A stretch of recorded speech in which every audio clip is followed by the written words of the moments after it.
So will you guarantee unconditionally that you will not invade Ukraine or any other sovereign country?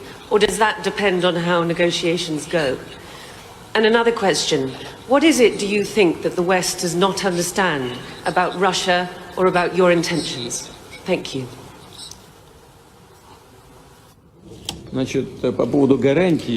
Speaking of the security guarantees and what it will depend upon, or if something will depend upon the negotiations, our actions will not depend on the negotiation. They will depend on the unconditional compliance with the Russian security demands today and in the historical context. In this sense, we have made it clear that any further NATO movement to the east is unacceptable. There is nothing unclear about this. We are not deploying our missiles over at the borders of the US. No. On the other hand, the US is deploying its missiles close to our home, on the porch of our house. So, are we demanding something excessive? We're simply asking them not to deploy their attack systems over at our home. What is so unusual or peculiar about that? So, what would the Americans think if we, for example, decided to come to the border between, say, Canada and the United States or Mexico and simply deploy our missiles over there? Well, did Mexico and the US never have any territorial disputes? What about California? What about Texas? Did you forget about that? But everything seems to have calmed down. Nobody remembers those things, just like the way they remember about Crimea. We try not to remember the situation in Ukraine. Who created that? Who started the crisis? Was that Lenin? Yes, when he declared the Soviet Union in 1922 and then the Constitution of 1924 following his death, was following the principles of Lenin. This is a matter of security, not just history. This is about security. It is not the negotiations that matter. It is the outcome, the result. I've reiterated this many times, and you're well aware that we said not an inch to the east. That was the NATO guarantee in 1990. So what became of that? They fooled us. We've seen 5 waves of NATO expansion. Now they're in Romania and in Poland, and they're deploying the relevant attack systems over there. That's what we're talking about. You should finally understand, we're not threatening anyone. We did not come to the US borders or to the UK borders. No. They came to our borders, and now they're saying that Ukraine will also join NATO and they will deploy their systems there. Or not just NATO, they will simply deploy it on a bilateral basis. They will deploy their military bases and their attack systems. That's what we're talking about. And you keep demanding some guarantees from us. You must give us the guarantees. It is up to you, and you must do this immediately, right now, instead of keep talking about this for decades. And use this small talk and soft talk about the need for guarantees of security for everyone. This is exactly what we mean. We are not threatening anybody.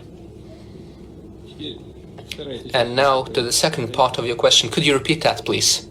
What is it that you think that the West does not understand about Russia or about your intentions? No, знаете что? Yes, exactly. Well, you know, what you understand or what you don't understand, sometimes it seems to me that we live in 2 different worlds. I was speaking about very obvious things. How can you not understand that? You say you will not expand, and then you keep expanding.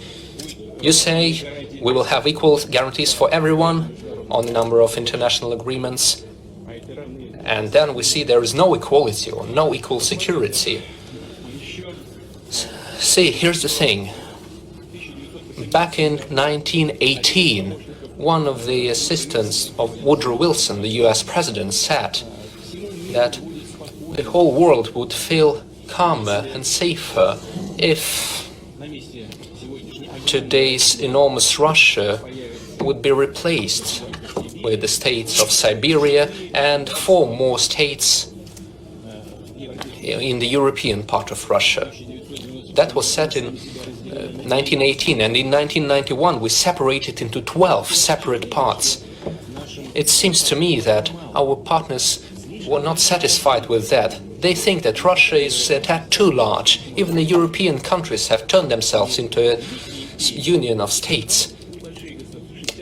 They are quite small states with populations of 60 to 80 million people, but even after the dissolution of the Soviet Union, we only had 146 million people, and that is too much for the West.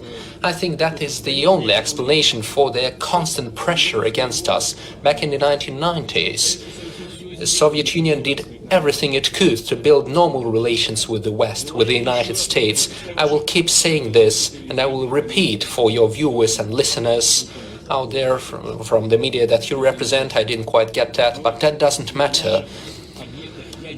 Our nuclear sites, our military nuclear sites, had experts from the US intelligence authorities. They were going there. That was their job, to visit the Russian military nuclear sites. They spent their whole days over there.